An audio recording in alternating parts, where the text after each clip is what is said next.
Okay, I think we're ready for the afternoon session now that we're all well fed. The TIR committee is contemplating a new rule for this weekend, which is for the weekend all diets are suspended. So, before we continue then, Charles has a special announcement. Yes, the special announcement relates to the fact that one of our great traditions is that this program is always free and open to the public.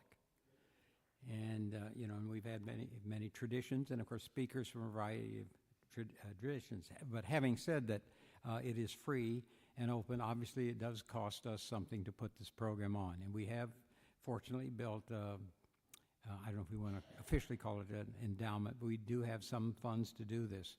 But the other announcement is that if you look at the back of this church and at that other door, there are two plastic boxes that say donations here. So we do suggest donations. So if you feel that this really is a valuable program and that you feel you could support it, we appreciate your contributions. Again, thank you. And as I look out, I know, again, I'm saying this weekend is homecoming weekend, but I think we have a pretty good percentage of people who stay from the morning tradition, and that's a wonderful sign. And again, having been up here and watching most of you, as we ministers like to read faces, they teach us that in seminary. And in fact, Otis, the intern year I took out, one of my stories, he likes to tell stories, I like to tell stories.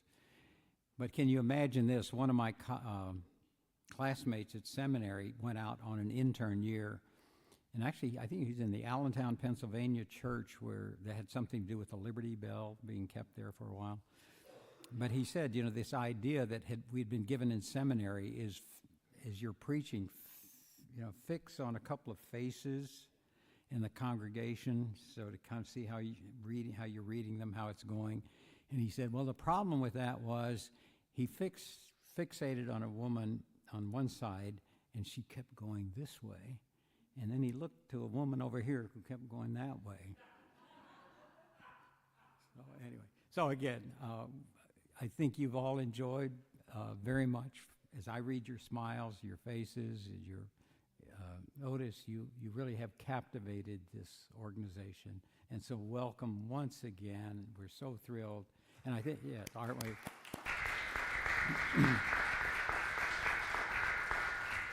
And normally this time is 1 to 2. We'll see how it goes. We don't, on this one, and it could end by 2:30. I think, would you still be around for, afterwards for, I know several people have said they still need your signature. All right, with that, thank you. Put on my microphone here.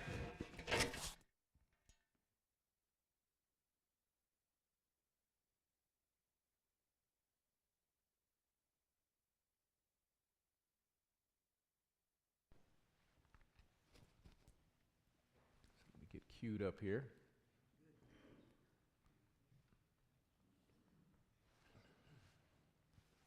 Well, our final conversation wanted to talk about the church in the heart of the community.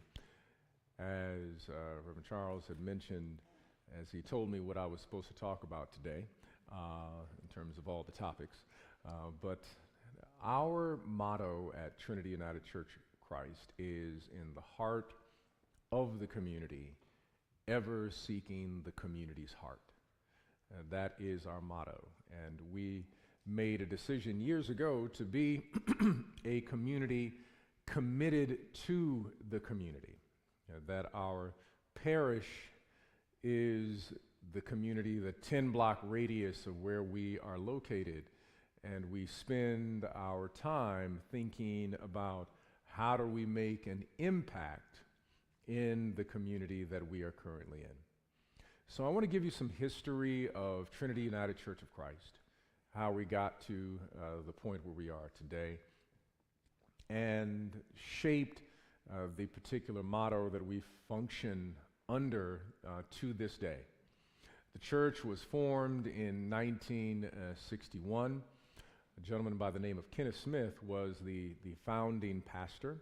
It was originally to be a church that was for the homeowners in the neighborhood, even though the church is located right near public housing. When the church moved into the neighborhood that it currently occupies, there was a major shift in terms of the racial demographics of that neighborhood, and it became predominantly African American neighborhood literally overnight. Kenneth Smith laid the foundation of what the church would eventually be in terms of its community commitment. And then after him, a gentleman by the name of Jamerson, Reverend Jamerson, made this deep commitment to creating community ministries, even having a newsletter that was a community newsletter, not a church newsletter. And this was in the 1960s, so people would know about what is happening in the neighborhood, what are the issues that are going on in this on this particular side of Chicago. And then from Jamerson, we had a wonderful gentleman by the name of who was the interim minister for a time period by the name of Reuben Shears. And Reuben Shears was not only an academic, but he is the one that helped develop that motto, in the heart of the community, ever seeking the community's heart, and then also the statement of the church in terms of being unashamedly black and unapologetically Christian. And as they were looking for their next minister, they put together a wonderful committee to find someone who would fit within this narrative. The church made a decision, looking at what was happening during the 60s, that they wanted to be a church that was committed to the movement. They wanted to be a church that was in the community. They wanted to be a church that was a part of transforming the world. And then they called my predecessor, Dr. Jeremiah Wright, and he became the pastor for over 35 years, and took hold of that model, took hold of the mission, and built the church in such a tremendous way with extraordinary growth under his leadership. One of the things that the church, Trinity United Church of Christ, has done very uniquely is loving to break norms, loves to do that. In 1974, the first woman was called to be assistant pastor, but she was an African woman, and this had not happened in Chicago, to have a person who had just arrived from South Africa, finished seminary, and that really helped merge the church's perspective with what was happening across the globe. So in 1974, the church became involved in something that people didn't know about until the 80s, called the anti-apartheid movement, and placed outside of the church Free South Africa sign, and people would drive by and say, "What's going on in South Africa? We have no idea what's happening." This is before anyone had even really knew about what was happening in the popular culture about in South Africa. And so the church became an anti-apartheid church. And from there it became a space where theologians, along with ministers, would find space to be able to have a conversation. And in 1979, the church got together to do a vision project. What do we want the church to look like in 30 years? What do we want the church to look like for our grandchildren?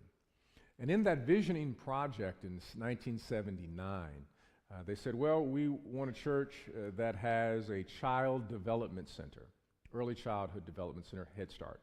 That's one area. We want a church that has senior housing. That's another piece. The church didn't have any of this at the time, but they're envisioning. What do we want to do? The church would have a school. We want to make an impact in the community, Community Development Corporation.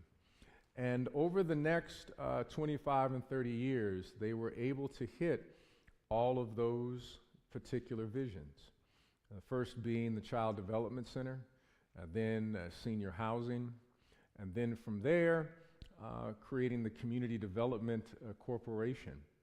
And they even had a vision of how they would transition the church from the leadership of Dr. Wright to the leadership now where I'm serving as servant leader at Trinity United Church of Christ. What would that look like? They did that in 1979.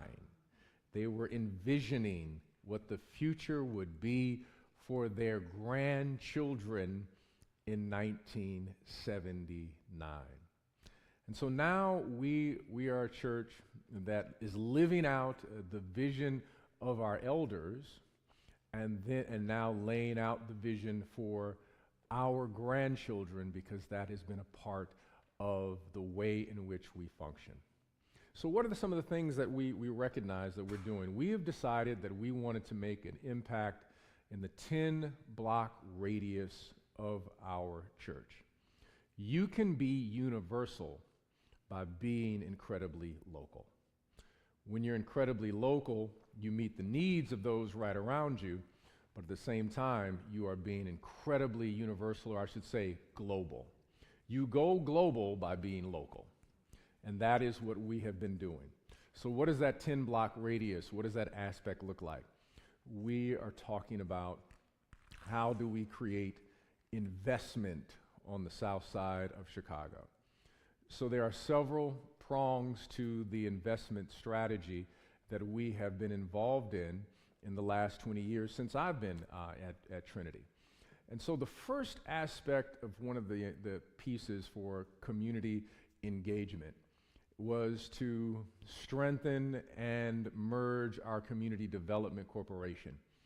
We had a ministry / nonprofit that did health, a ministry / nonprofit that did education, ministry / nonprofit that was supposed to do economic.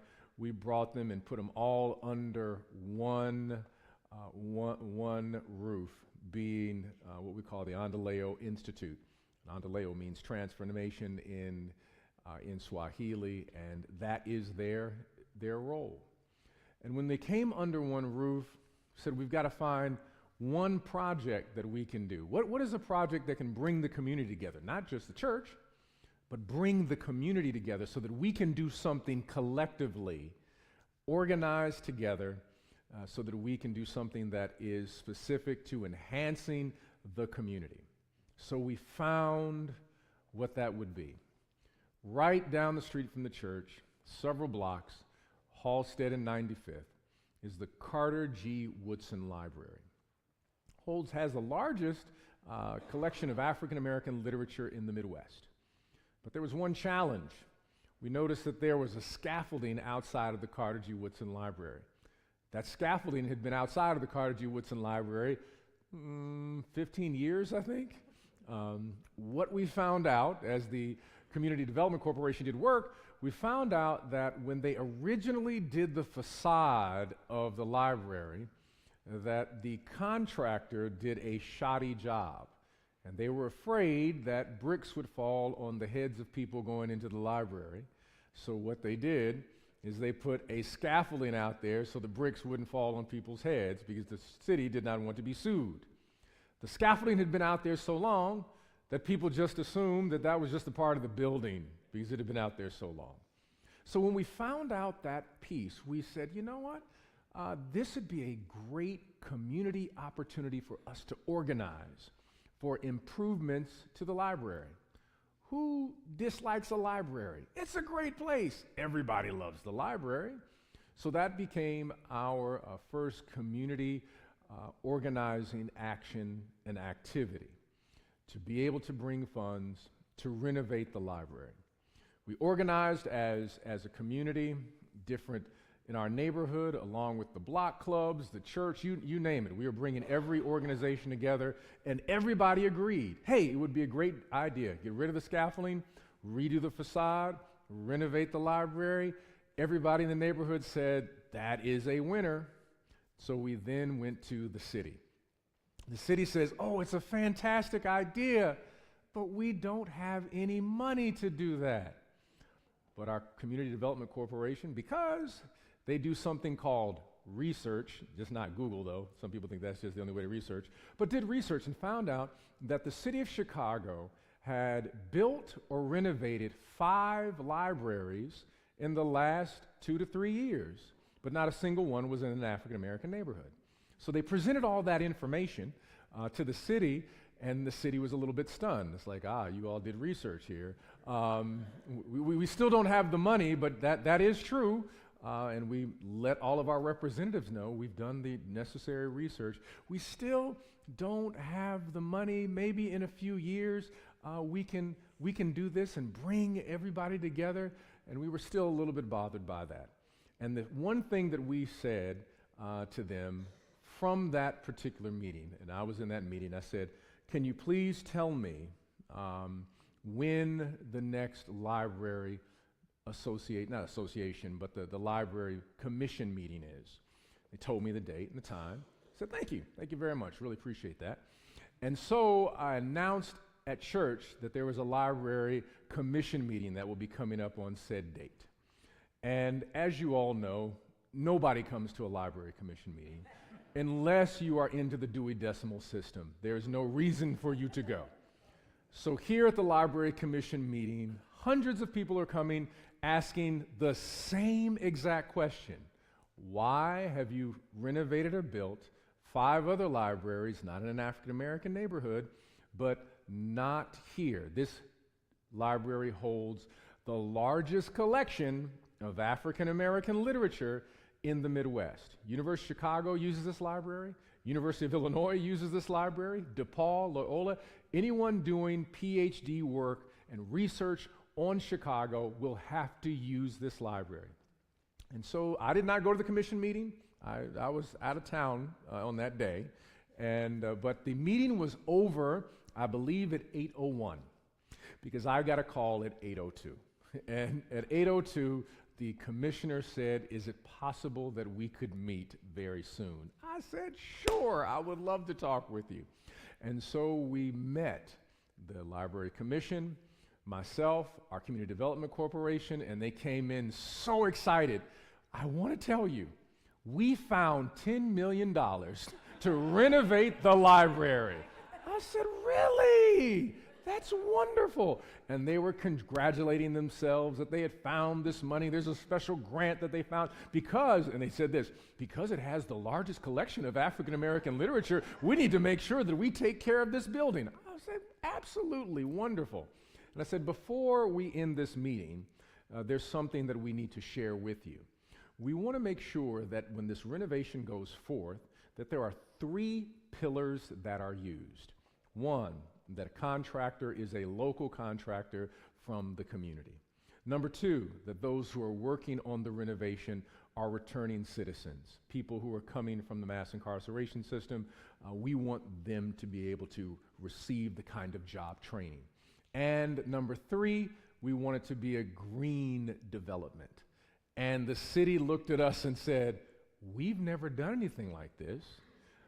This may be extremely expensive. We don't have any parameters in reference to doing what you're talking about.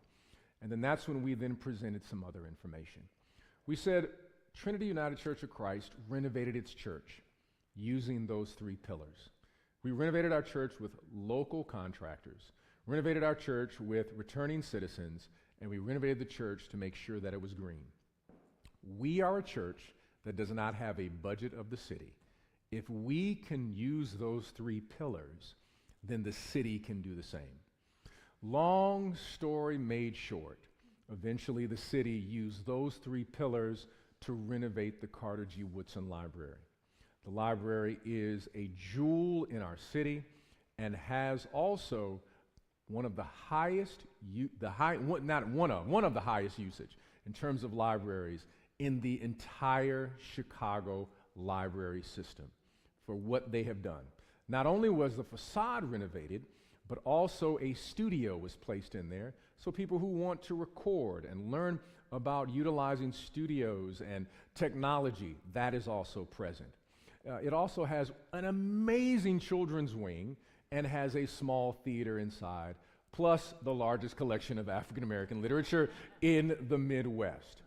That is an example of the community coming together when a church is in the heart of the community, ever seeking the community's heart, finding a commonality with everyone in the neighborhood. What do we agree on? What do we need done?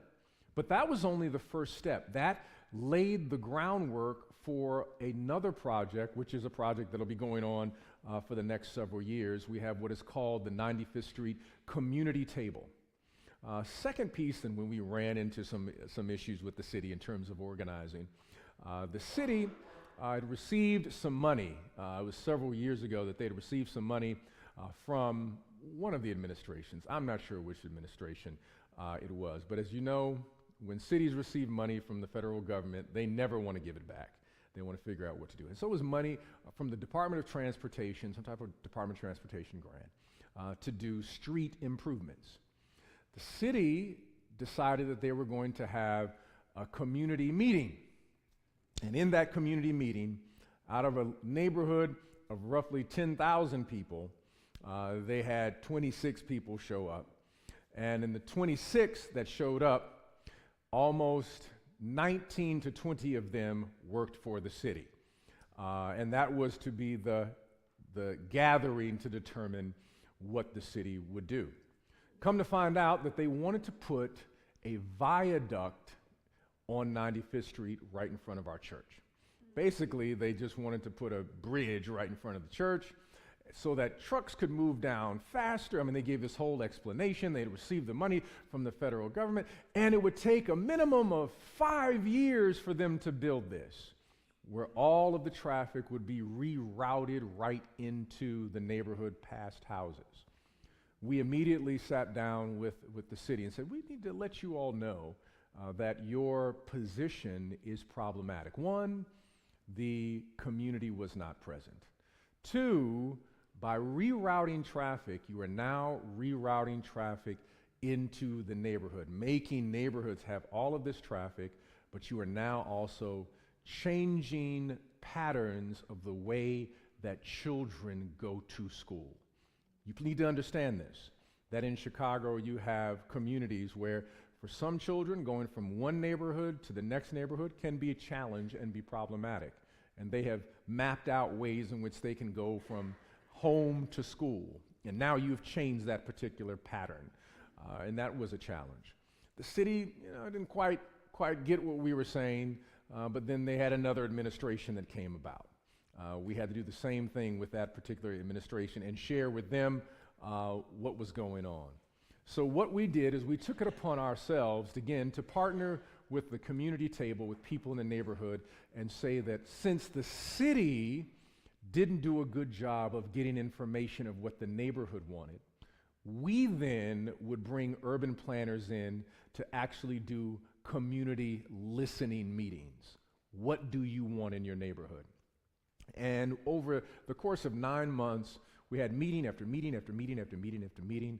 And after finishing that, with over 2,000 people who gave their information, came to these meetings, sat down, and said what they wanted in their community, not a single person wanted a viaduct. They said grocery store, absolutely. We love that idea. We want wider sidewalks, absolutely. Tree lawns, oh, absolutely. Everything, nothing had anything to do with a viaduct. Why was this important? Because now we actually had documented information to present to the city and to every person who claimed to represent our neighborhood. In other words, this is what your constituency wants. This is what your constituency does not want. So if you now vote against the constituency, we have information that will now go in the paper that will demonstrate that you went against your constituency. The politicians shifted their conversation at that particular moment because we had documentation that said this is what the neighborhood desires. Long story again short, that they decide that they are not going to do the viaduct, but do street improvements. One of the street improvements that we received was, guess what? New sewage system, which again reduced flooding in the neighborhood, which again helps what? Raise the prices of homes in the process.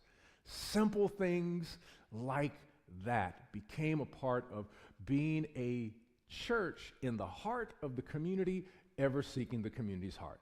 So I shared with you, I said this gives the framework of work that we're attempting to do, that we're in the midst of working on right now.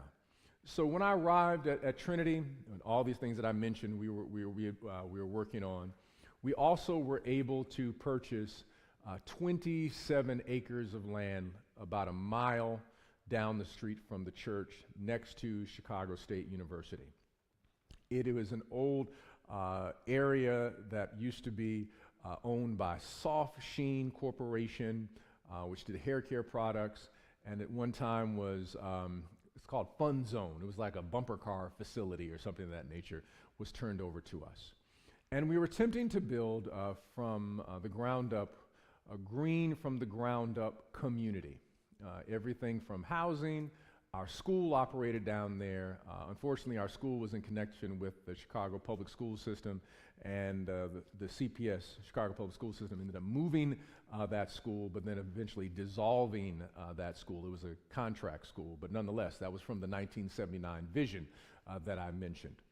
And building a green from the ground up community. We had land, we had an amazing team, but we were not able to get any traction with the city or any other particular partners.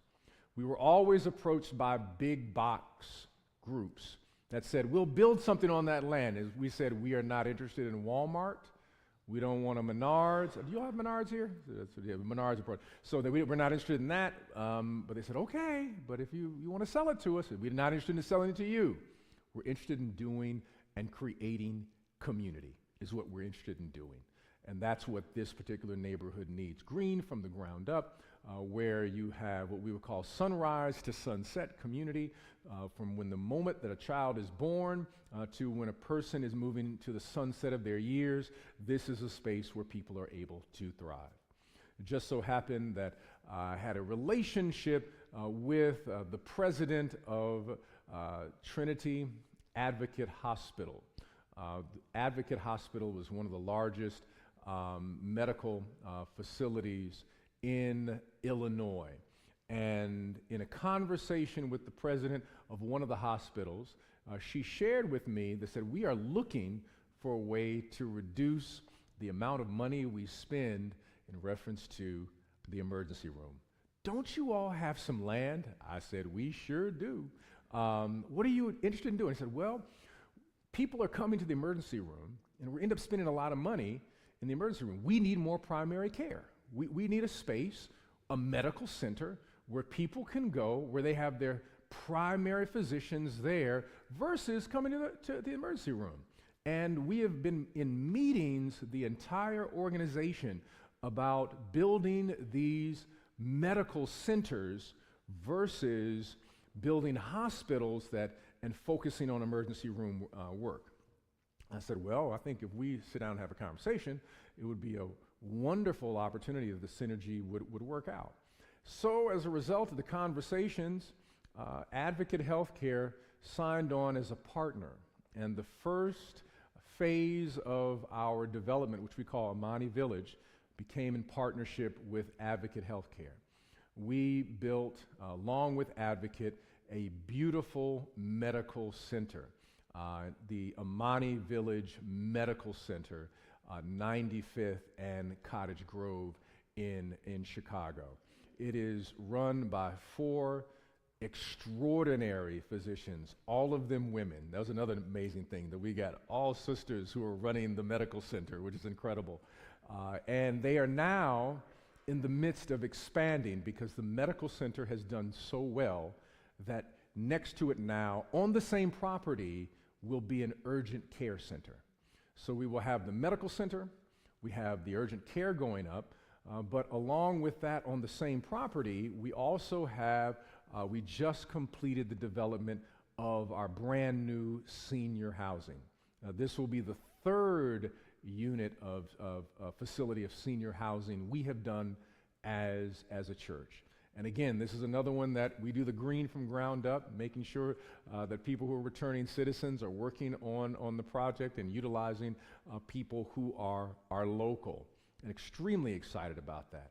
Because the vision for Amani Village, as we call it, is to have medical, housing, senior housing, also to have a recreational facility, and now we are working on what is called a hotel. There is only one hotel that is in the area where we're located, but yet there are about six recreation facilities or athletic facilities in the area.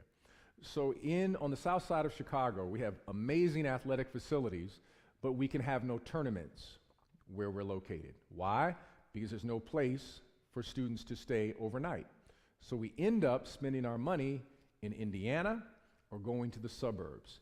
Just a hotel will allow all of the AAU programs, the volleyball programs, the basketball, you name it, whatever they may be, they can actually happen in the area where these athletic facilities are located. We have some great athletic facilities, from soccer, we got a velodrome, we have baseball, indoor track, you name it.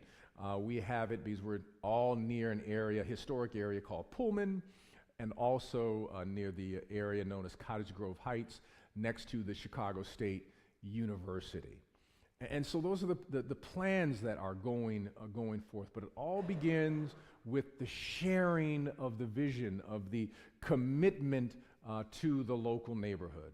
And we are in what I like to call the T-zone of the South Side. Some people are like, what is the T-zone? It's like, I'm glad you asked that question, so let me explain what the T-zone is.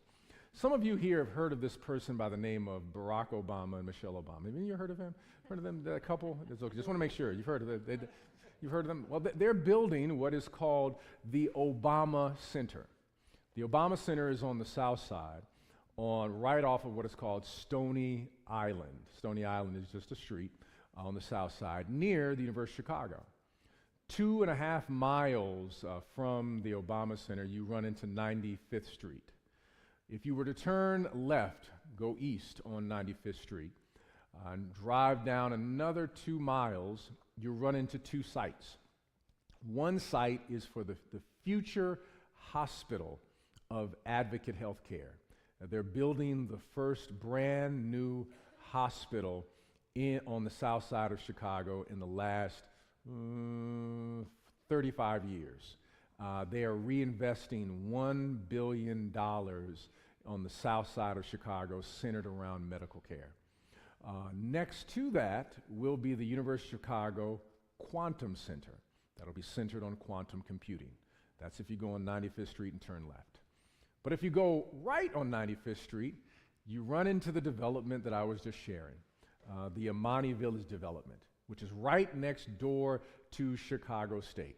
And we're partnering with Chicago State to redevelop the Metro stop. That's our train, that's our commuter train stop, so that it will be branded and designed with Chicago State University and Amani Village in mind. So when you come to that stop, you're going to come to a gorgeous stop where you can, get your bicycles and the little scooters, and you can go walk right down a ramp over to the college, or you can walk right down a ramp over to the senior facility. It's going to be fantastic. It's going to be really beautiful.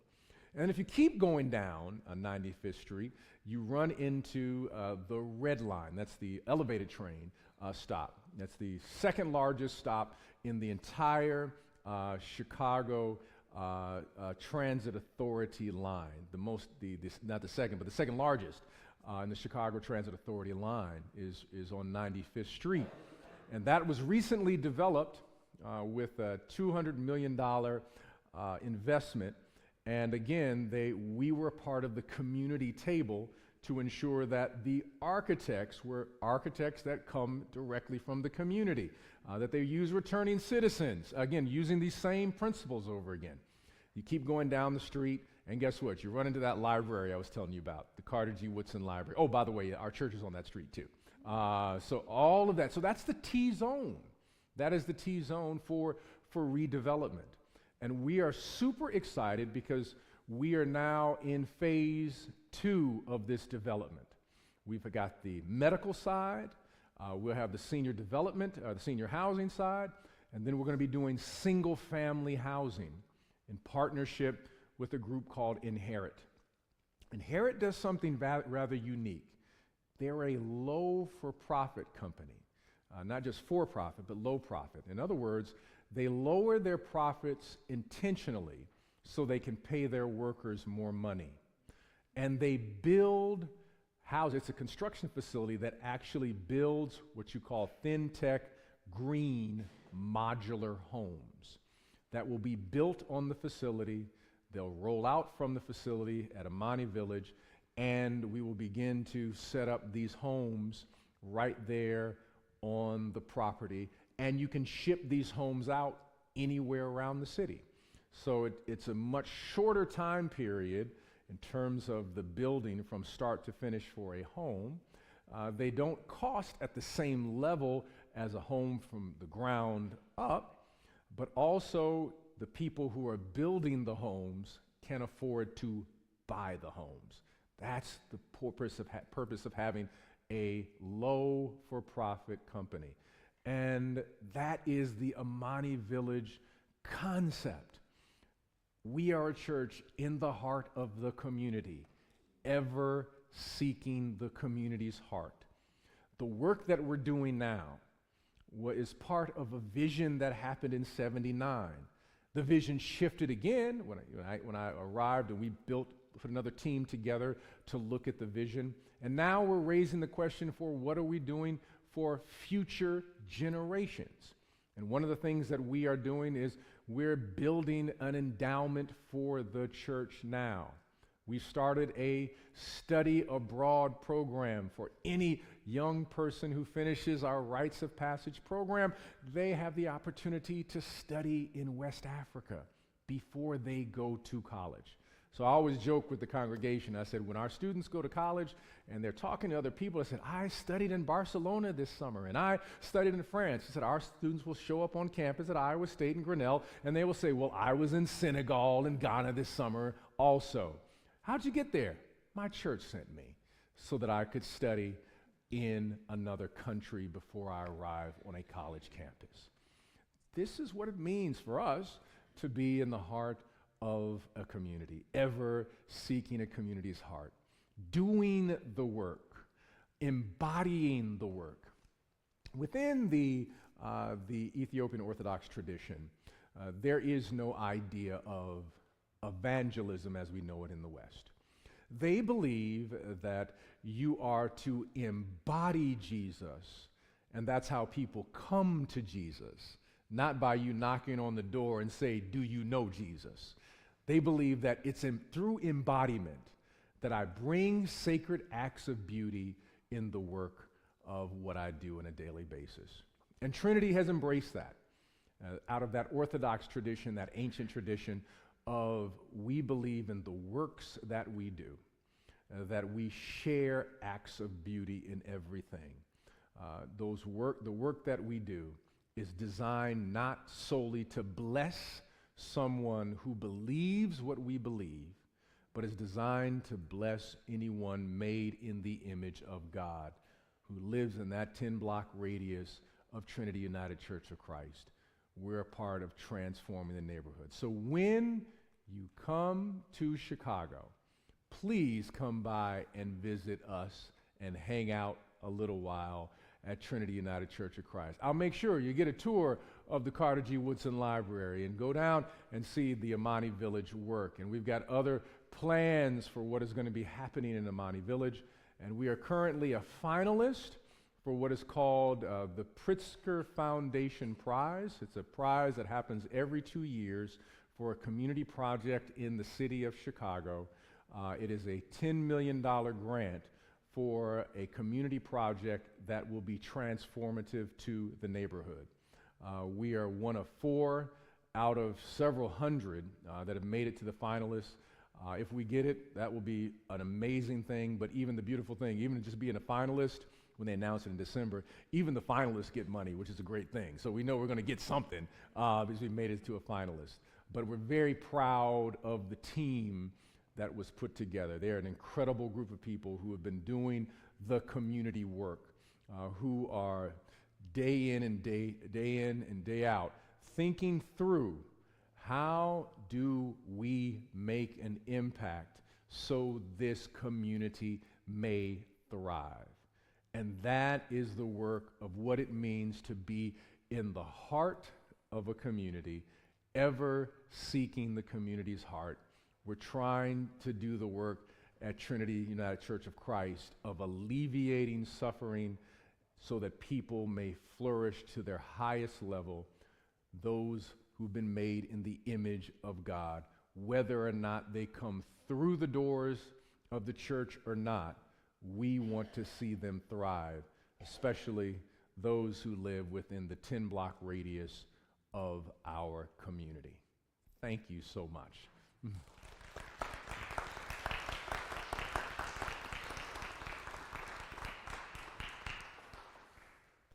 Okay, we now open it back up for questions. Just a reminder, it's for questions, not for long statements. We'd like to be able to get as many answered as possible. John Knorr, you didn't mention grocery store. No, I didn't. We don't have one. Please do. It's not on the plan for the project. It is a part of the plan for the community table is different than the Amani Village project. The community table looks at what does the full community want. Grocery store is one of those.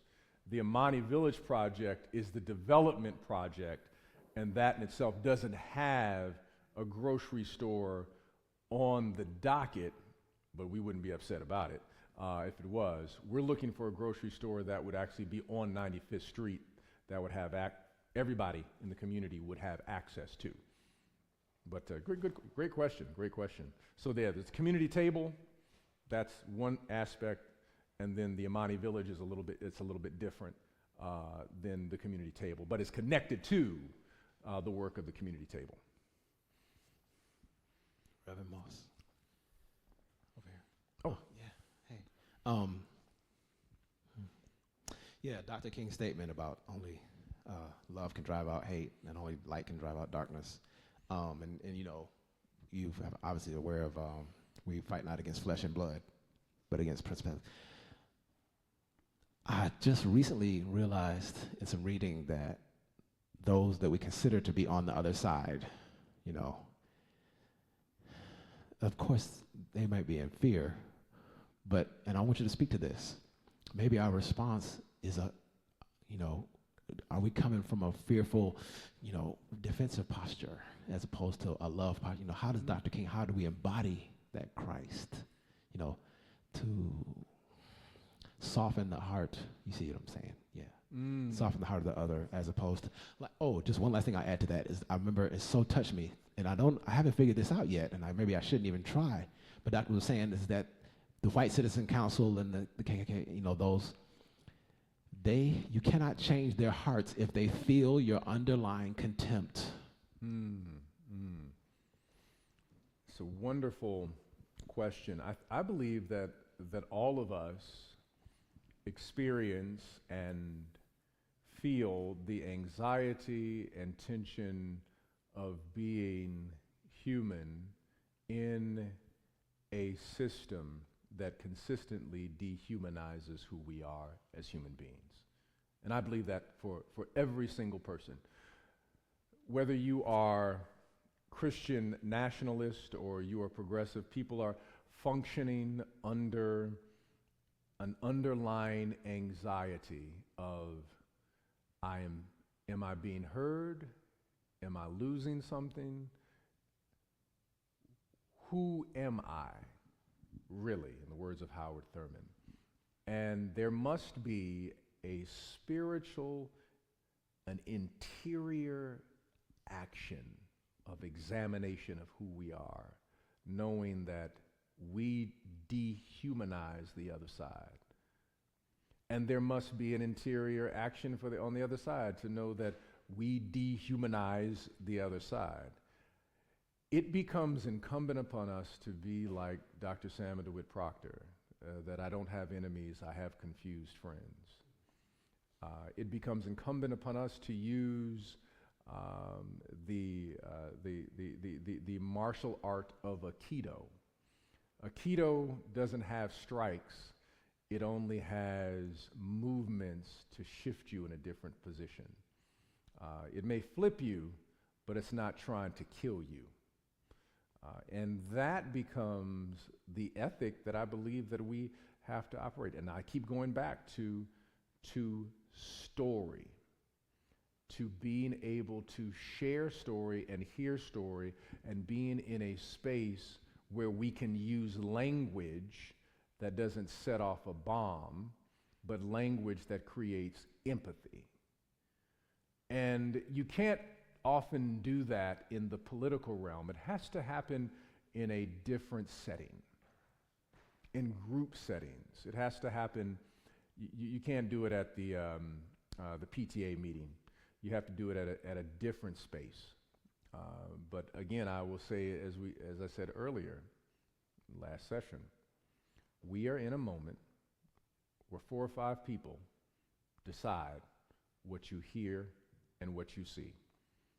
And the algorithm benefits from fear and distrust. Our brains scroll more when we're fearful. Our brains will scroll less when we feel a sense of love and place and compassion. You put down your phone when you're feeling good and compassionate and you want to be in conversation. But when you're ticked off and you're looking at something, you kind of keep going. We have been hacked. We have been neurologically and spiritually hacked. And we have to recognize that the real enemy isn't the one who is yelling across the divide, but is the puppet master that we don't see. That's the real enemy. And some of their names are like Peter Thiel. Some of their names are some of the tech bros, Curtis Yarvin, people who do not want democracy. They would like to see this nation implode and would be happy with that. And we must be the resistance. Can we be Jedis in the midst of this empire? That becomes the question. And from our online conversation, Deb Hill Davis asks, are there homeless people in your 10-block area radius? And does your organization have a community food pantry and/or free meal program? Oh, absolutely. Great. Thank you very much. For those online, thank you. Those online.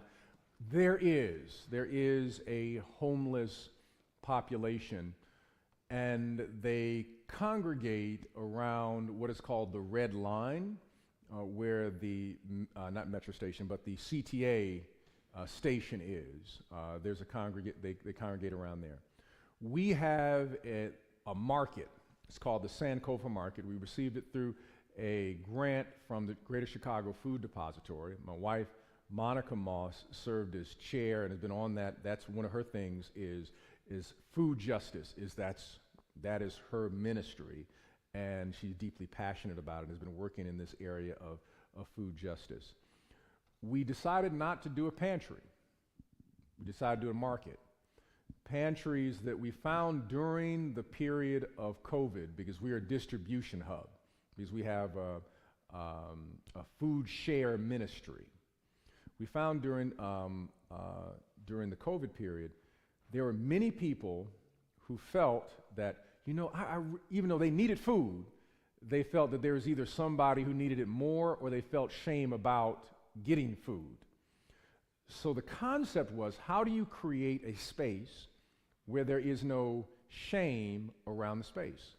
So let's design a market that's just like Trader Joe's, where you just come and you get your basket and you come in there and you pick, but it's not a pantry where somebody's saying, here, you just go shopping, you just don't pay for it. You just go shopping just like you go shopping anywhere. And it removes the stigma, because you're just shopping along with, other people, and, and you get your food, and you have people who are assisting you. So the market perspective is what we have been holding on to. We're going to upscale that. We have quite a lot. We have 70 volunteers that work at the market, and it's an amazing space. It operates out of Amani Village, in that space that I mentioned, and it's called the Sankofa Market. The word Sankofa is a word for looking back to go forward. And the name came about when we did a community listening session. What would you want a market that did this? What would you want it named? And the community came up with Sankofa Market, that we want a place and a space where we look back in order to go forward. So yes, food justice is a major part of our ministry, and we're hoping to partner with other organizations, because as I mentioned in my first talk, talking about SNAP, this is going to be devastating across the nation. We are going to see a huge uptick of people who need access to healthy food. A lot of pantries provide throwaway food or food that is, highly processed. We are working on creating this market where there is a healthy option for food, and when we finished with the market, we're going to have a space that shows how you cook healthy food and prepare healthy food. And this is what kids may like, or if you're a diabetic, and we want to be able to do all these things. We're really preparing for what is going to be a major crisis around food for people who are struggling in this country based upon the policy that has been put forth. And if I may say this, which I think is an absolutely unethical, immoral, and one could say close to being evil act of punishing children in the way that children are being punished. Children just need to eat. We should not be creating barriers for children to have food in their belly in the way that we have just created barriers recently. I'm looking for the mic is over here, okay. Can you hear me? Oh, good, okay. Thank you for that. I had an introspection and question concerning your chapter in the book about consecrate your chaos. Because it feels, and has been spoken loudly by many people, how uncomfortable it feels to live in chaos. And we feel that maybe a strategy of this administration is to create this chaos. And therefore, we're reactive to it.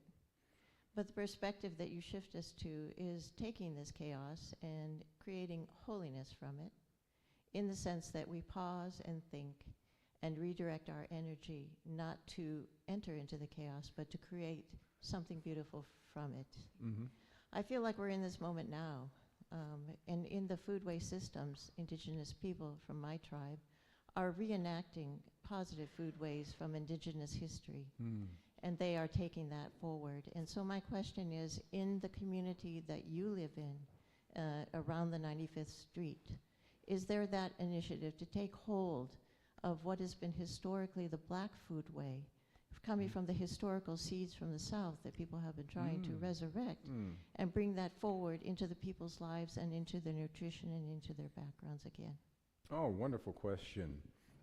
We have a farmers market that brings together a group of farmers who migrated to Illinois, most most of them from North Carolina and South Carolina, as early as 1867, I believe. It was right after the Civil War, that they made their way to a place called Pembroke, Illinois, which is, I think, about an hour to an hour and a half maybe outside of Illinois, where they were fleeing for a better life. And the generation of farmers that have been holding on to the tradition of cooking from the South, from using collards to mustard, greens, the sharing of, there's one, his name's, trying to remember his last name, it's not Barnes, get to remember the farmer's last name, it starts with a B, Barnes, is a tradition of making this soup, this vegetable soup that has been passed down for generation and generations and generations prior to the post-World War II processing of food. His family has been passing down this tradition of making vegetable soup. So we've been trying to hold on to some of those things. That's really a specialty of my wife. Well, she was here. She really would just be elated that you asked that question. She really knows much more about that than I do. But there is a movement to do that, and there are groups. The Black Oaks Collective out of Pembroke is one of the groups that has been working through on the same issue that you're speaking about. Thank you. I'm Charlie, and I wanted to get back to the market. So you Yes. said people go through and shop for what they want. Mhm. So do people that have money pay for things, or do only people that don't have money come through and get things and then leave? No, only people who, when you come to the market, no one is charged anything. So you come through there. We don't make any, they don't ask, can you pay? Can you? If you're in line, you can go in there and shop in the market and take out what you need from the market.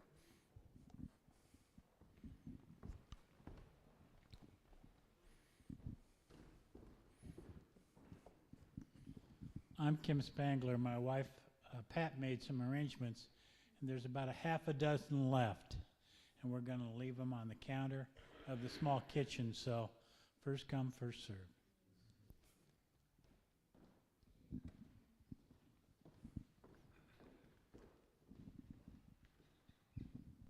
I'm Bill, and from this afternoon I'll ask, if we come to visit Trinity, we don't go over a viaduct, do we? No. Okay, good. From this morning I wanted to ask, how do you rope-a-dope a narcissistic sociopath? Rope-a-dope a narcissistic sociopath. I love it. I love it. You take away his power.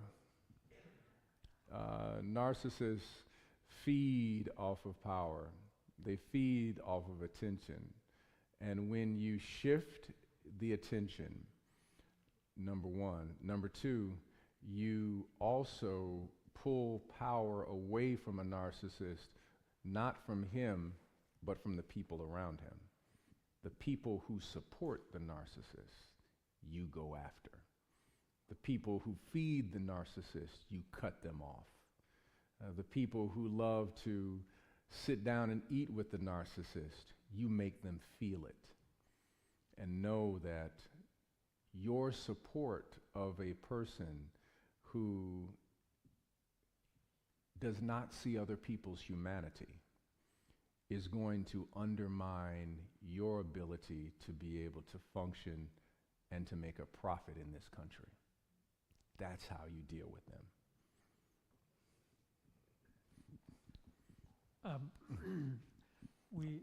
The Ames UCC belongs to an industrial areas foundation affiliate called Ames, a Mid-Iowa Organizing Strategy. And when you were talking about the organizing around the Woodson Library, it sounded like you were using some of the same tactics that the IAF uses. I was wondering if you could comment on kind of exchange of information that goes back and forth between your church and the Industrial Areas Foundation, which of course had some of its major early wins in Chicago.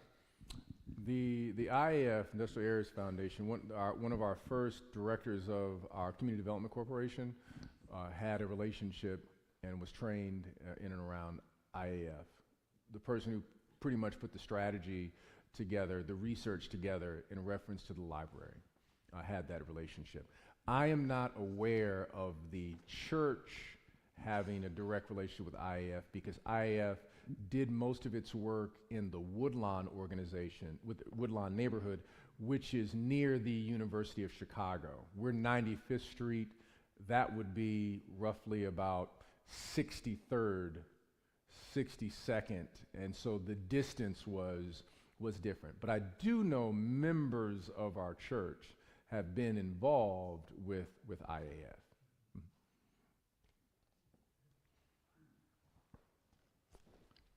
While Caleb's moving, we have another question from online. Susan North asks, do you, Trinity, have a ministry to LGBTQIA people? Yes, we do. We have an LGBTQ ministry that has been in operation. I think it started under Dr. Wright, and I believe start in the 90s. I believe is when that ministry was created. I think it started the impetus was from that, became a ministry, if memory serves me correct, from the stories that I've heard, that there were several people in the congregation who had loved ones who passed away as a result of HIV, and then from there giving visibility to those who were suffering during that time period. It then bloomed into a ministry that was serving those who were suffering, and then bloomed into a ministry around LGBTQIA. My name's Kathy, and you mentioned at the very beginning of this day that you are in and have been in an ongoing conversation with the Spirit.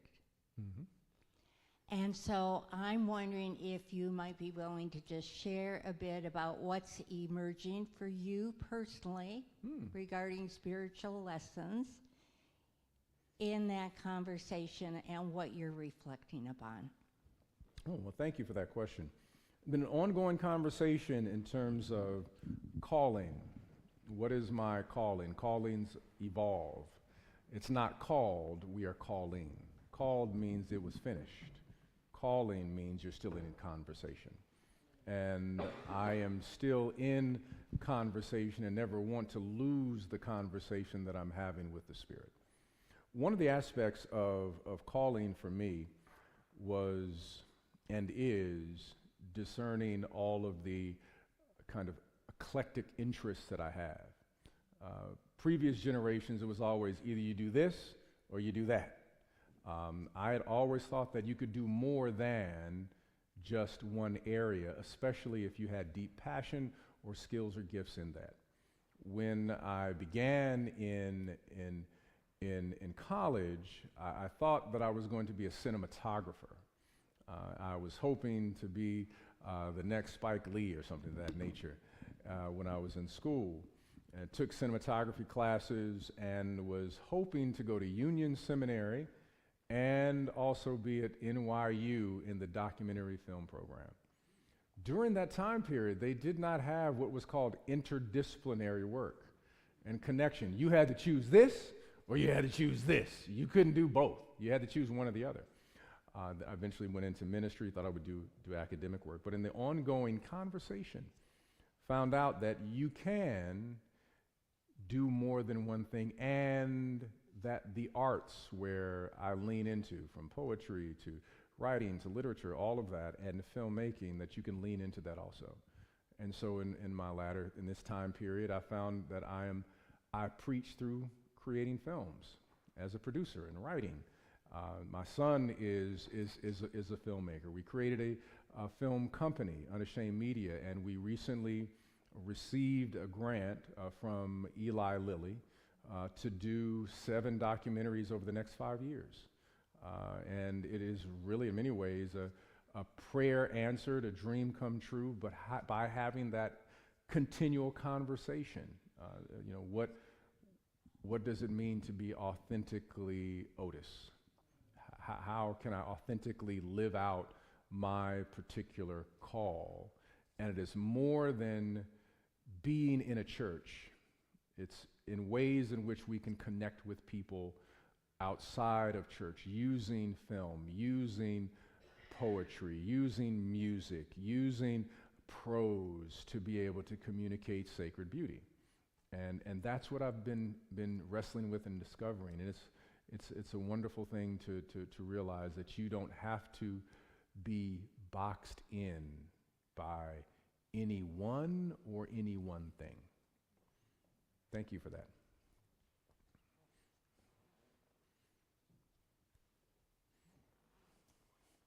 Well, I have a long list of things to wrap up because I was asked to wrap things up. I'm going to say, well, on these crazy notes, and I've had several privileges today. One, of course, goes back to car conversations we've had, and I'm going to start with that one. Otis, and maybe you also mentioned one of the things, is your opening comments about how you got involved with what I call politics. And again, you reminded us of the definition of polis, or politics, deals with people and people's welfare. And so when you hear that line, the church shouldn't be involved with politics, I think you heard the argument that tells you, yes, we have to be involved with politics. So that's just one point. And in a sense, then, I'm looking beyond you to the Theologian-In-Residence banner. And Jason, you get credit for this, but I'm going to steal, well, so I'm not stealing it, I'm going to give you credit. And also, by the way, also giving credit, Jason, who's done our recording. Now, unfortunately, this morning and today was not recorded, unfortunately, we weren't saved. But tomorrow, worship service will be saved, so if you have friends who just can't come, but I urge you to come tomorrow. We start tomorrow morning, 9 to 10 o'clock, with a Q&A, so more of this, and that will be back in the fellowship hall, and the worship service 10 to 11. But Jason made a comment during the lunchtime, which I go back to look at those words again. A Theologian-In-Residence program, we explore, open to new ideas. Maybe we are hopefully embracing them, and hopefully when we go back to your church, your faith community, whatever, you'll also get others engaged in improving our society. And Jason gave the word, he said, you know, would you agree with me, today was certainly informative, but was it not also transformative?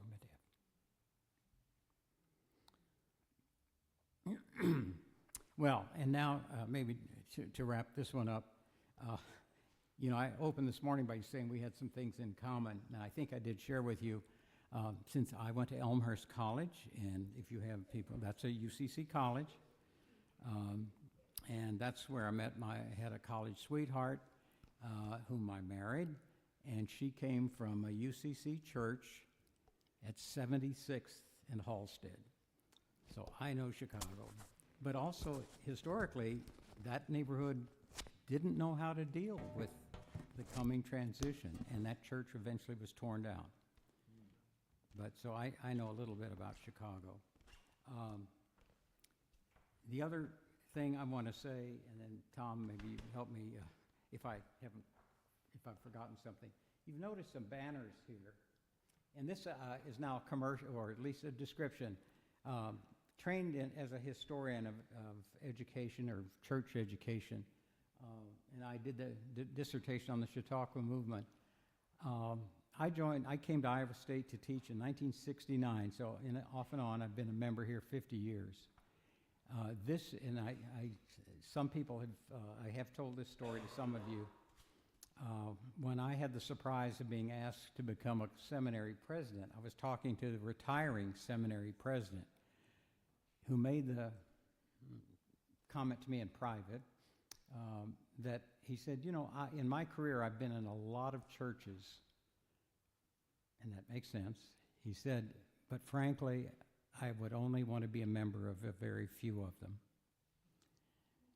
This church, in all of my things, is one of those unique churches that the story should be told. And this 2 Sundays from now, we're celebrating our 160th anniversary of this congregation. And when we started, we had the 150th 10 years ago, I said, history needs to be written, so I'm working on it. I won't have it done by November 9th, maybe early next year. But, and I didn't know who did these banners, but the whole thing is, you have to remember this, by the way, this church was founded in, 8 or 9 people meeting in the town depot said we need to go to a church, and there was already a Presbyterian church and I think Baptist church, so the 8 or 9 people wrote to the National Congregational Office and said, we'd like to affiliate with you. So this became the first Congregational Church of Ames, Iowa. And so officially it began in 1865 in November. And the Ames history tells us, just so you get some context, in April 1865, the first passenger train came through Ames, Iowa, helped by Cynthia Duff, who purchased farmland that the farmers didn't want to sell to the railroads. So April 1865, the first passenger train, it was the same day Abraham Lincoln was assassinated. So this church has quite a history.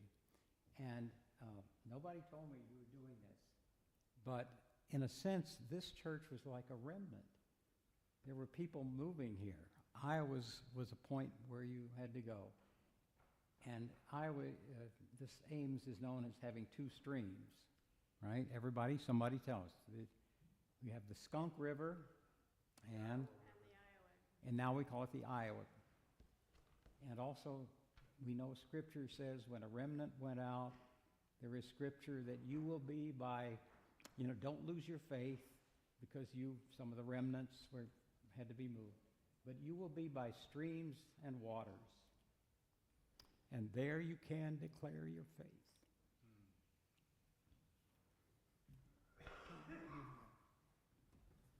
Okay, well, it's been a stimulating weekend.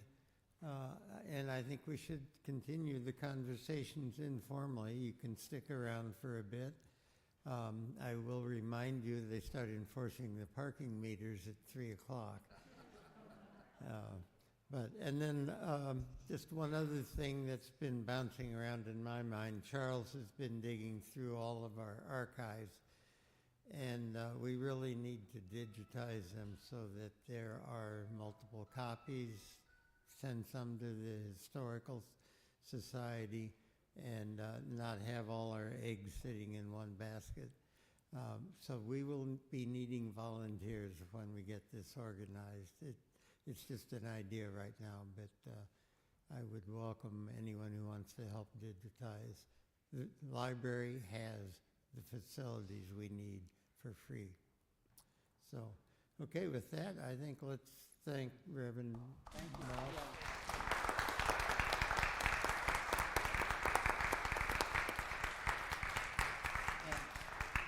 I think you can be around, and I think he'll sign some chapters, and we do have books there. And also, again, thank you for all of those who helped with the meal today.